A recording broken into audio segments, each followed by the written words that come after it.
দেখেন কি পরিমাণে মাছ এই ঘেরের ভিতরে। দেখেন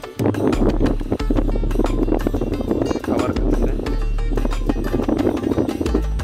পুরো ঘের আবার মিশে গিয়েছে। এখন কি হবে, এই মাছ কার ঘেরে যাবে শুধুমাত্র ওই মাছেরা জানে আর আল্লাহ জানে। এই গাছ আর বাঁচার সম্ভাবনা 10% মাত্র বাঁচার সম্ভাবনা।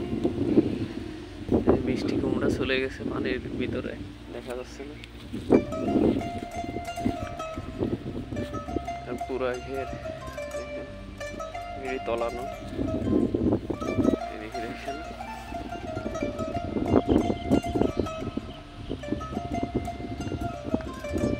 মানুষের পুরো লক্ষ লক্ষ টাকার ক্ষতি হয়েছে এই 2 দিনের বৃষ্টিতে।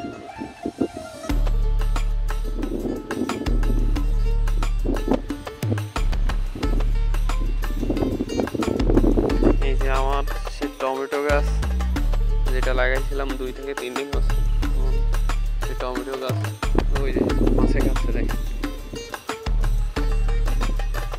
দেখা যাচ্ছে না, ক্যামেরা ভালো না, এই জন্য এটা একটু উঁচু আছে। অনেকগুলো চারা আছে টমেটো চারা, কিন্তু এগুলো যে বাঁচবে কোনো নিশ্চয়তা নেই।